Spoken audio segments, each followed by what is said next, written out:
حمدا كثيرا طيبا مباركا فيه كما ينبغي لكمال وجهه وعز جلاله وعظيم سلطانه، وأشهد أن لا إله إلا الله وحده لا شريك له تعظيما لشأنه، وأشهد أن سيدنا ونبينا وحبيبنا وقائدنا وقدوتنا ومعلمنا وهدينا محمد صلوات ربي وسلامه عليه الداعي إلى رضوانه. أما بعد، kaum muslimin dan muslimat jamaah maghrib Masjid Nurul Iman yang semoga dimuliakan dan dirahmati oleh Allah Subhanahu wa taala. Tentunya kita telah melaksanakan kewajiban kita sebagai hamba Allah Subhanahu wa taala di dalam mengarungi kehidupan dunia ini untuk senantiasa kita dekat kepada Allah Subhanahu wa taala. Karena tentunya orang yang senantiasa mendekat kepada Allah Subhanahu wa taala, maka Allah akan lebih dekat kepadanya. Siapa yang menempuh jalan menuju negeri akhirat dengan berbekal takwa, maka itulah sebaik-baik bekal. Wa tazawwadu fa inna khairaz zadi taqwa. Dan berbekallah kalian karena sebaik-baik bekal adalah takwa.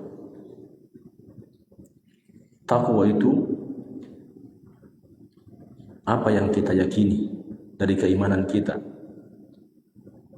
apa yang kita ucapkan, apa yang kita amalkan melalui perbuatan badan kita, itulah takwa. Ya, itulah keimanan. Apa yang Allah perintahkan, apa yang Allah larang, itulah takwa. Ya, Allah memerintahkan kita untuk beribadah kepadanya, kita laksanakan. Allah perintahkan menjauhi maksiat dan segala bentuk perbuatan yang Allah larang, itulah takwa. Ya. Jamaah sekalian, seorang muslim tentunya di kehidupannya di dunia ini adalah kehidupan yang akan berlanjut ke negeri akhirat. Tentunya banyak amalan-amalan yang kita harus persiapkan untuk menempuh atau menempuh jalan akhirat ini. Di antara amalan yang paling agung adalah seorang hamba senantiasa membaca Al-Quran. Ya, membaca Al-Quran, dia tidak luput dalam kehidupannya. Dia baca Al-Quran karena Al-Quran adalah wahyu Allah. Ya, Al-Quran adalah cahaya. Ya ayuhan nas, qad ja'akum burhanun min rabbikum wa anzalna ilaikum nuran mubina. Wahai manusia, telah datang burhan, bukti yang nyata kepada kalian, dan kami turunkan kepada kalian nur, cahaya. Itulah Al-Quran. Nuran mubina, cahaya yang jelas, tidak ada sedikit pun keraguan di dalamnya. Maka di dalam Al-Quran Allah telah jelaskan di dalam surah Al-Baqarah ayat yang pertama, Alif Lam Mim, Dzalikal kitab la raiba fihi.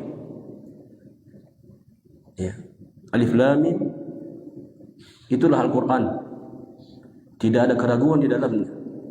Hudal lil muttaqin, petunjuk bagi orang-orang yang bertakwa.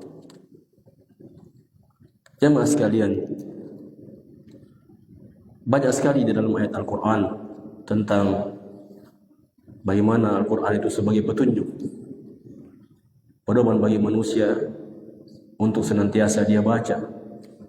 Ya, bahkan di dalam hadis-hadis Nabi sallallahu alaihi wasallam tentang keutamaan membaca Al-Qur'an. Ya. Pada kesempatan kali ini kita akan membahas tentang adab-adab di dalam membaca Al-Qur'an. Tentunya sebelum itu saya menjelaskan tentang bagaimana itu Al-Qur'an sesungguhnya. Al-Qur'an itu yang saya jelaskan tadi adalah wahyu Allah. Ya. Mengimani Al-Qur'an atau mengimani kitab-kitab yang Allah turunkan kepada hambanya mencakup 4 perkara. Yang pertama, bahwasanya beriman kepada seluruh kitab-kitab Allah yang Allah turunkan itu berasal dari sisi Allah Subhanahu wa taala. Hak, benar adanya. Yang kedua, bahwasanya beriman kepada kitab-kitab Allah apa yang kita ketahui dari namanya, semisal Al-Qur'an, Taurat, Injil, dan Zabur. Apa yang kita ketahui dan apa yang kita tidak ketahui namanya, semua kita imani ijmalan, secara global.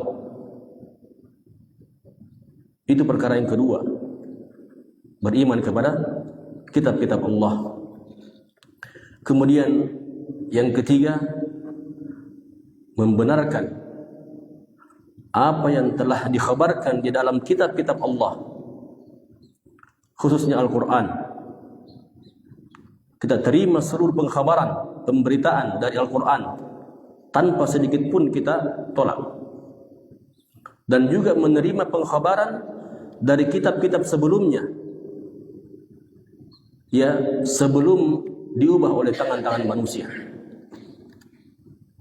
Jadi kitab-kitab Allah yang Allah turunkan kepada Bani Israel, kitab Taurat dan kitab Injil, ya, adalah kita imani sebelum terjadinya perubahan yang dibuat oleh tangan-tangan manusia. Adapun Al-Quran, Allah jaga hingga akhir zaman. Inna nazzalna dzikra wa inna lahu lahafidun. Sesungguhnya kamilah yang menurunkan Al-Quran, ad-dzikr, dan sesungguhnya kamilah yang menjaganya. Ya. Itu yang ketiga.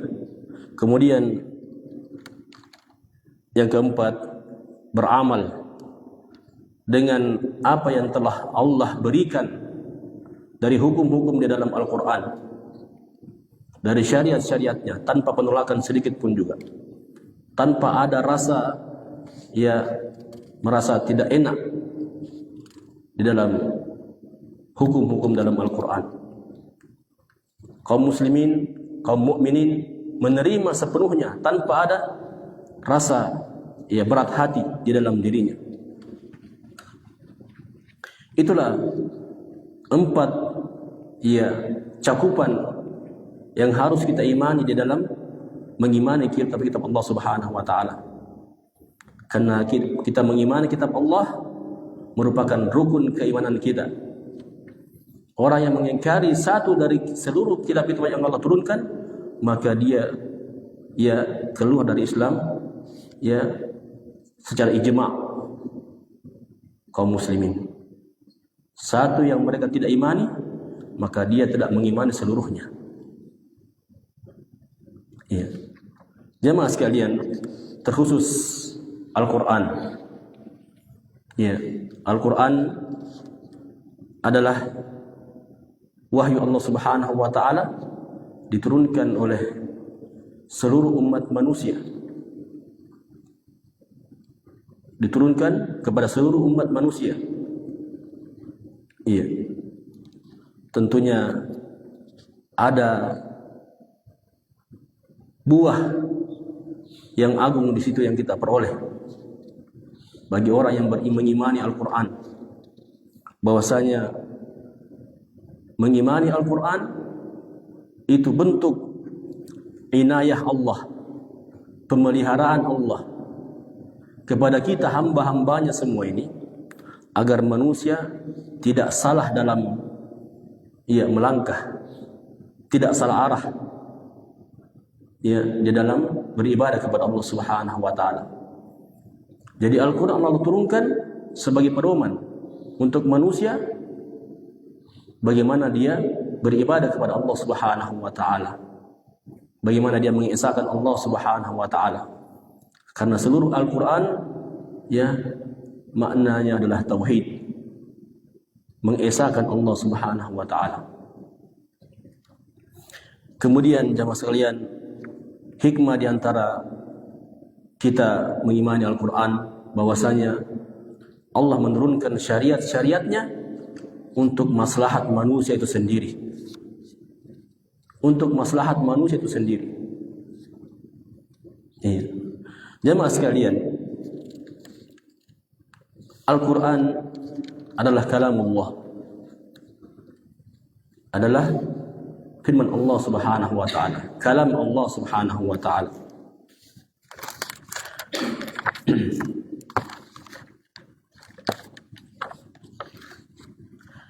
Wajib kita imani,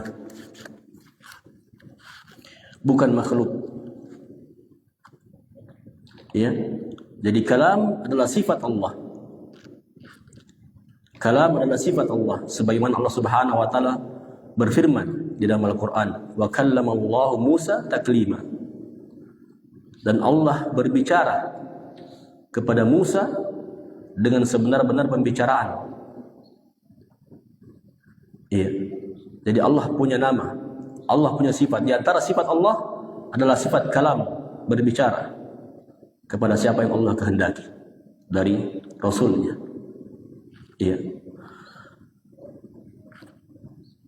Minhu bada'a wa ilahi ya'ud. Darinya berasal dan akan kembali kepada Allah Subhanahu wa taala Al-Qur'an itu. Wa annahu mahfudun ila qiyamis sa'ah. Dan Al-Qur'an itu terjaga sampai hari kiamat nanti. Wa annahu nasikhun li jami'il kutubi allati qablahu. Dan Al-Qur'an itu sebagai nasikh, yang menghapus seluruh kitab-kitab sebelumnya. Jadi Al-Qur'an Allah turunkan sebagai penyempurna risalah-risalah umat sebelumnya, kemudian juga membenarkan kitab-kitab sebelumnya, kemudian menghapus syariat-syariat sebelumnya. Itulah Al-Qur'an, keistimewaannya. Wa muhaiminun 'alaiha, dan menjaga kitab-kitab sebelumnya, membenarkan apa yang dikhabarkan sebelum dirubah-rubah oleh manusia. Jadi kitab Injil, kitab Taurat, kitab Zabur, itu adalah kitab-kitab sebelum Al-Quran, yang Al-Quran menjaga kitab tersebut sebelum dirubah oleh manusia. Kemudian wa annahu masdaru kulli khairin wa manba'u kulli fadilatin. Dan Al-Quran itu sumber kebaikan seluruhnya dan sumber segala keutamaan. Saya katakan tadi, Al-Quran adalah kalamullah. Di antara manusia, ketika Rasulullah berdakwah menyuruh kepada kaum kafir untuk beriman kepada Al-Quran, apa kata orang kafir? In hada illa qaulul bashar. Tidaklah ini apa yang dikatakan Muhammad itu cuma perkataannya Muhammad saja, perkataannya manusia, bukan wahyu Allah. Kemudian juga bahwasanya Allah Subhanahu wa taala berfirman di dalam Al-Qur'an, wa in ahadun minal musyrikina istajaraka fa'ajirhu hatta yasma' kalam Allah. Jika di antara salah seorang kaum musyrikin meminta perlindungan darimu wahai Muhammad, fa'ajirhu, maka berikanlah perlindungan kepadanya hatta yasma' kalam Allah, sampai mereka mendengar kalam Allah, firman Allah. Menunjukkan bahwasanya Al-Quran adalah kalamullah, bukan makhluk. Nah, di antara manusia, di antara kelompok-kelompok Islam, ada yang mengatakan bahwasanya Al-Quran terpisah dari Allah. Itu adalah ciptaan Allah. Waliyadzubillah. Ini adalah kalam yang buruk. Ya, mereka mengatakan adalah Al-Quran adalah makhluk. Yang Imam Ahmad telah membantah mereka. Ya, di antara mereka adalah kelompok-kelompok Jahmiyah dan Mu'tazilah, kelompok yang mengatakan Al-Quran adalah makhluk. Dan mereka ini terbagi-bagi juga kelompoknya. Ada khalqiyah, ada waqifiyah, ada lafziyah. Iya. Ala kulli hal, semuanya adalah kelompok-kelompok yang mengatakan bahwasanya Al-Quran adalah makhluk. Iya. Ada kelompok-kelompok lain yang mengatakan bahwasanya Al-Quran adalah kalamullah, namun bukan hakiki, tapi majazi, ibarah katanya. Ini juga kelompok yang tidak benar. Ya. Jadi Al-Quran itu seluruhnya, apa yang dihafalkan, apa yang ditulis, apa yang didengarkan, ya, apa yang dilihat, ya, semuanya adalah kalamullah, firman Allah Subhanahu wa taala. Iya. Jemaah sekalian, tentunya di antara adab-adab dalam Al-Quran, seorang harus melihat bahwasanya setelah dia mengimani bahwasanya Al-Quran adalah kalamullah, maka dia melihat dari sisi keikhlasannya di dalam menerima wahyu Allah Subhanahu wa taala. Iya. Poin yang berikutnya, ikhlas ketika seorang inda ta'allumil Quran wa ta'limihi wa tilawatihi. Ketika dia mempelajari Al-Quran, ya, kemudian dia mengajarkannya dan dia membacanya, dihadirkan seluruh hatinya, ya, bahwasanya itu adalah firman Allah Subhanahu wa taala, petunjuk bagi dia.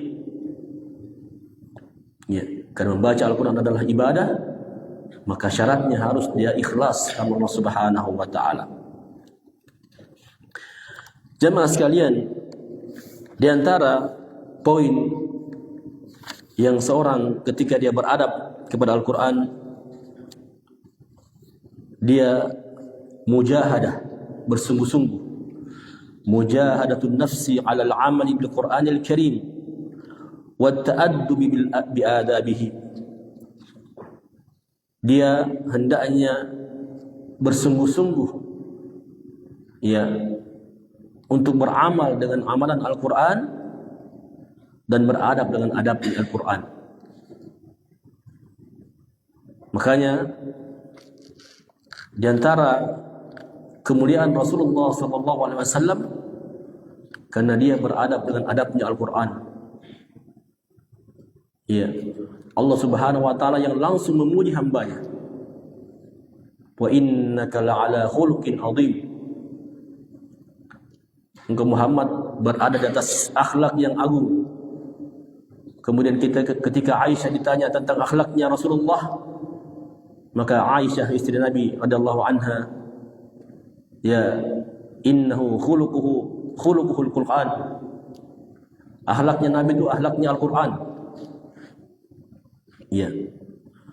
Seorang hamba hendaknya dia berakhlak dengan akhlaknya Al-Quran. Ya. Kemudian di antara keutamaan Al-Quran, ketika kita membacanya, iya, banyak sekali pahala yang kita dapatkan. Jangankan kita baca satu halaman, kita baca 3 huruf saja, itu 30 pahalanya.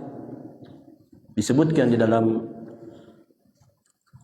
Sahih Al-Bukhari atau disebutkan bahwasanya man qara harfan min kitabillah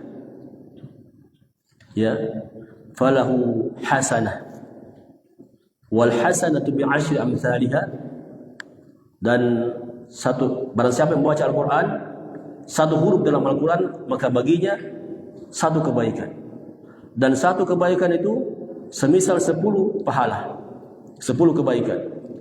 Kata Rasulullah, la aqul alif lam mim harf, walakin alif harf, lam harf, wa nun harf. Aku tidak mengatakan alif lam mim satu huruf, tapi aku katakan alif satu huruf, lam satu huruf, mim satu huruf. Satu alif 10 kebaikan, 10 pahala. Lam 20, tambah mim 30. Iya. Ini keutamaan yang besar. Apalagi kita baca satu halaman. Berapa huruf di dalam satu halaman itu? Iya. Ratusan huruf kali 10. Luar biasa pahala yang Allah berikan. Ini semua adalah bekal-bekal kita untuk menghadap kepada Allah Subhanahu wa taala. Iya. Seorang hamba terkadang dia lupa bahwasanya ketika dia baca Al-Qur'an itu bekal yang besar. Karena Al-Qur'an nanti akan datang kepada kita. Ya. Disebutkan dalam hadis yang lain, ya'ti yaumal Iqra'ul Qur'an, bacalah Al-Qur'an, fa innahu ya'ti yaumal qiyamah syafi'an li ashabi. Iya, bacalah Al-Qur'an karena Al-Qur'an nanti datang di hari kiamat sebagai pemberi syafaat bagi yang membacanya. Tentunya di sini bukan sekadar membaca saja, tapi mentadabburinya, berhukum dengan hukumnya. Iya, tunduk kepada hukum Al-Qur'an. Itu maknanya. Iya. Jadi tidak ada ruginya orang membaca Al-Qur'an, dan ini semua sebab-sebab Allah berikan kepada kita keistiqomahan. Semakin dekat kita kepada Al-Qur'an, semakin hati ini semakin bersih. Semakin sering kita membaca Al-Qur'an, semakin kita merenungi bahwasanya kita akan kembali kepada Allah Subhanahu wa taala dalam keadaan kita tidak punya daya kecuali dengan pertolongan Allah Subhanahu wa taala. Iya. Dan kemudian keutamaan yang lain yang berikutnya, bahwasanya orang yang membaca Al-Qur'an, bagaimanapun beratnya dia membaca Al-Qur'an, selama dia bersungguh-sungguh membacanya, maka Allah tidak berikan Allah tidak sia-siakan bagi mereka. Allah akan berikan bagi mereka kebaikan. Disebutkan dalam sebuah riwayat dari sahabat Aisyah radhiyallahu anha, istri Nabi, Rasulullah SAW bersabda, al-mahir bil Quran ma'as safaratil kiramil bararah. Orang yang mahir membaca Al-Quran, bagus tajwidnya, bagus penyebutan hurufnya, tidak tergesa-gesa dalam membaca Al-Quran, maka dia bersama para malaikat yang berbakti.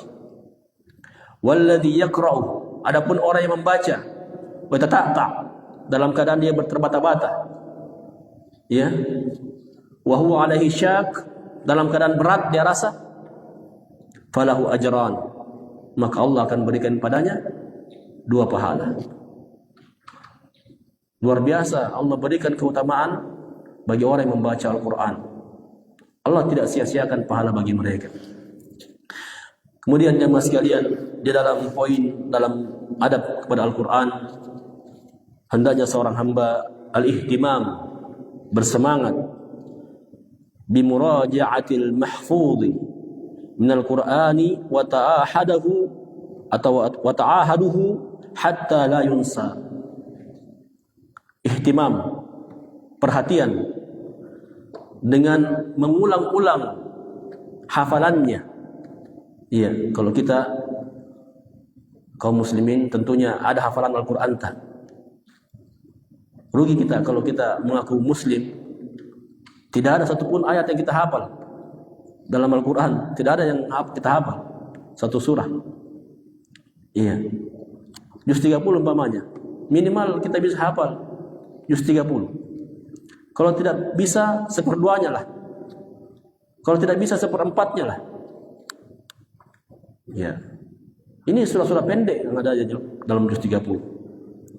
Sangat gampang dihafal. Bahkan anak kecil pun belum bisa membaca, belum bisa menulis. Kalau kita ya dikte kepada mereka, dia akan bisa menghafalkan dengan hafalan yang bagus.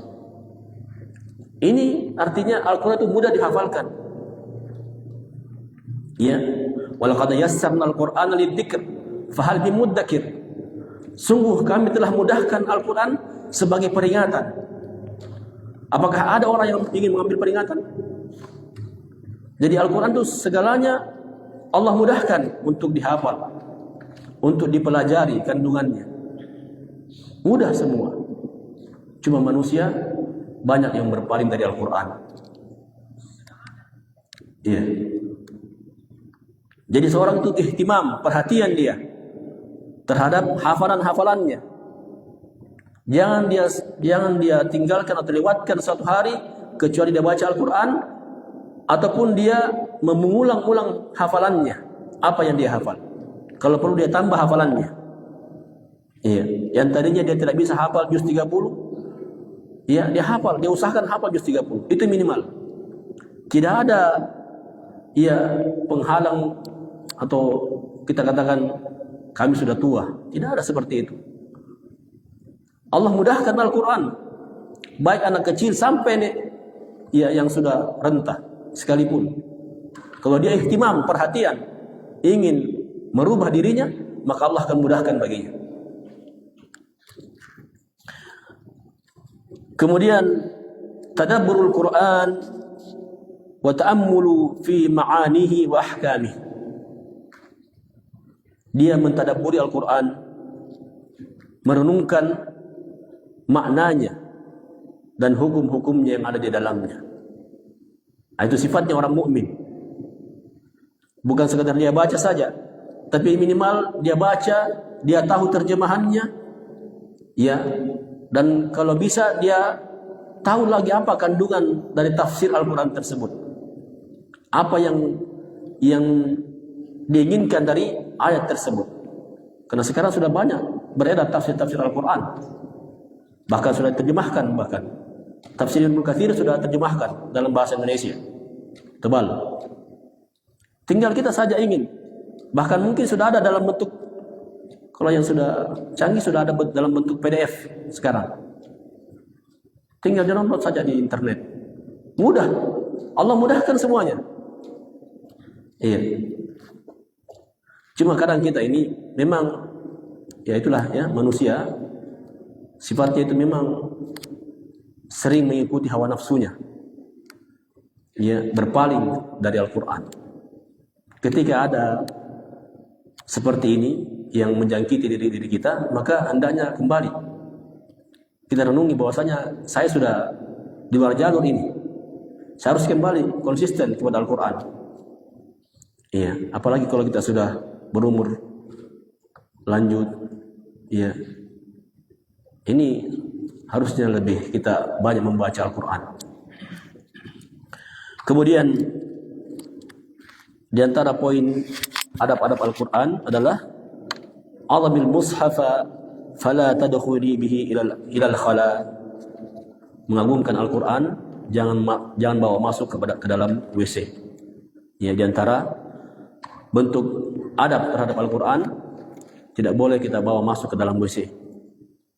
Ya, tidak boleh kita bawa masuk ke dalam WC. Wala tamaddi rijlaika bittijahil mushaf. Tidak boleh juga kita selonjorkan kaki menghadap kepada Al-Quran. Ada Al-Quran tersimpan kemudian kita apa namanya? Kita rentangkan kaki ke depan, selonjor menghadap kepada Al-Quran, tidak boleh juga. Ya, itu bentuk kurang adab kepada Al-Quran. Kemudian wala tatakhattil mushaf biqadamaik, tidak boleh melangkahi Al-Quran. Ada Al-Quran tersimpan, tidak boleh dilangkahi.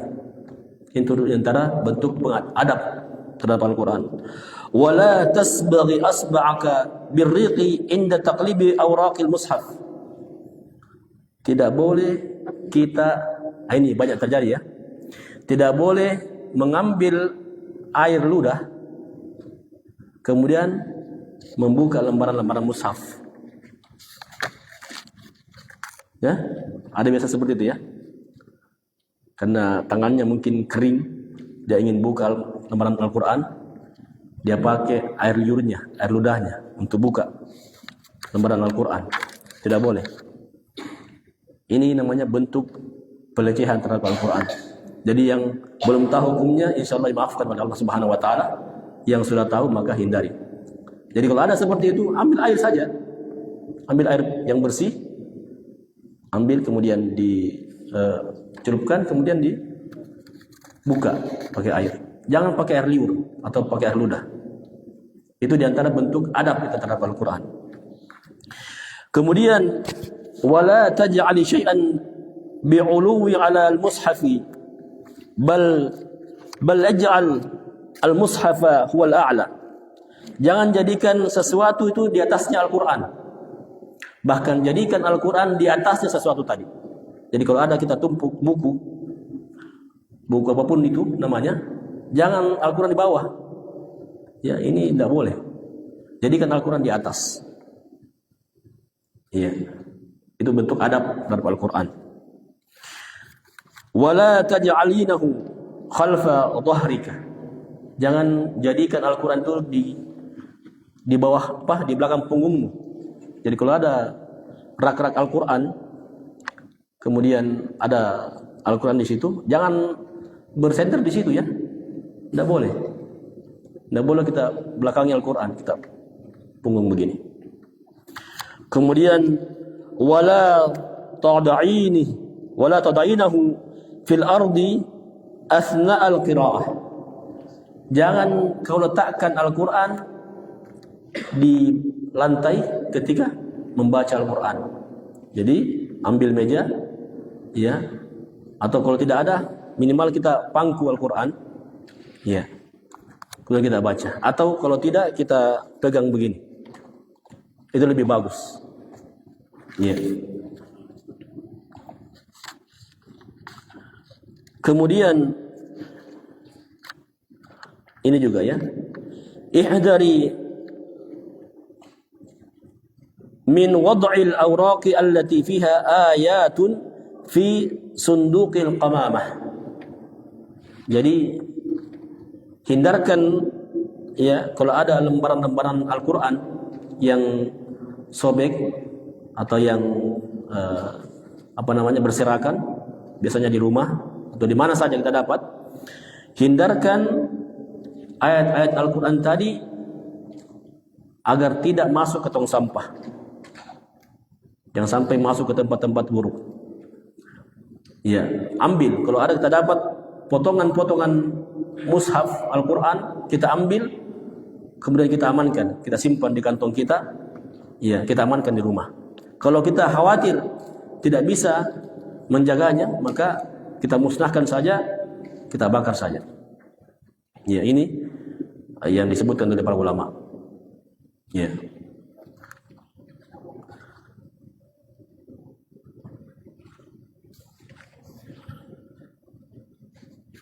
Ini juga diantara bentuk adab terhadap Al-Quran.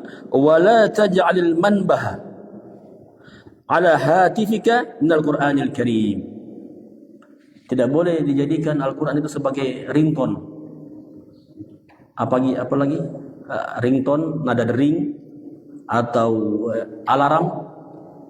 Kalau kita punya jam weker atau jam apa saja, yang situ ada ya ayat-ayat Al-Quran.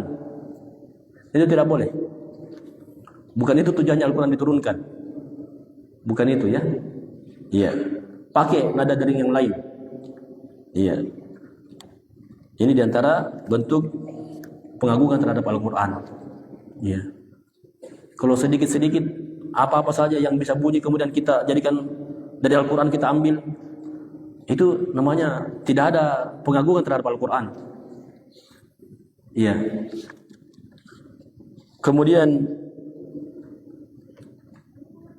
la tumassal mushafi la tumassal mushafa illa wa anta ala taharatin min al-hadath al-asghari wal akbar. Ya, ini yang terakhir ya. Tidak boleh menyentuh mushaf ya kecuali engkau dalam keadaan suci dari hadas kecil maupun hadas besar.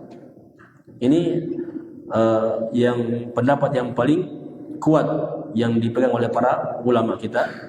Jumhur ulama mengatakan tidak boleh ya memegang mushaf Al-Quran ya kecuali dalam keadaan dia suci, bebas dari hadas kecil dan hadas besar. Ya. Dan sepakat juga imam madhab seperti itu. Dan ini pendapat yang paling kuat. Adapun orang yang membaca Al-Quran ya, membaca Al-Quran tanpa menyentuh mushaf, maka orang yang berhadas kecil dibolehkan. Ya, membaca Al-Quran tanpa menyentuh mushaf atau dia lewat hafalannya, maka ini tidak mengapa, dibolehkan. Ya. Adapun orang yang berhadas besar, ya, orang yang junub, dipahami ya junub, ya, yang habis berhubungan suami istri, ya, junub, maka ini tidak boleh dia membaca Al-Quran baik melalui hafalannya, ya, maupun dia lihat Al-Quran, bahkan tidak boleh menyentuh Al-Quran. Ini pendapat yang paling rajih, yang paling kuat. Iya, pendapat jumhur ulama, kebanyakan ulama. Iya, dipahami ya. Jadi saya tidak bahas terlalu rinci di sini. Yang jelasnya pendapat yang paling kuat bahwasanya orang yang berhadas besar maupun berhadas kecil tidak boleh dia menyentuh mushaf sampai dia suci. Orang yang sudah buang yang berhadas kecil, buang air kecil, buang air besar, itu ada kecil namanya, maka tidak boleh dia menyentuh mushaf kecuali setelah dia berwudu. Kalau orang yang berhadas besar, ya bisa dia menyentuh mushaf kecuali dia sudah mandi wajib. Itu perinciannya. Karena Rasulullah SAW menyebutkan, ya, alla yamassal Quran illa tahir. Tidak boleh seorang menyentuh Al-Quran kecuali dia telah suci. Ya, saja itu dulu apa yang bisa saya sampaikan. Insyaallah ada beberapa poin lagi yang akan saya lanjutkan insyaallah pada subuh nanti tentang adab-adab terhadap Al-Quran. Masih ada beberapa poinnya ini. Saya kira itu dulu. Subhanakallahumma rabbana wa bihamdik asyhadu an la ilaha illa anta astaghfiruka wa atubu ilaik. Assalamualaikum warahmatullahi wabarakatuh.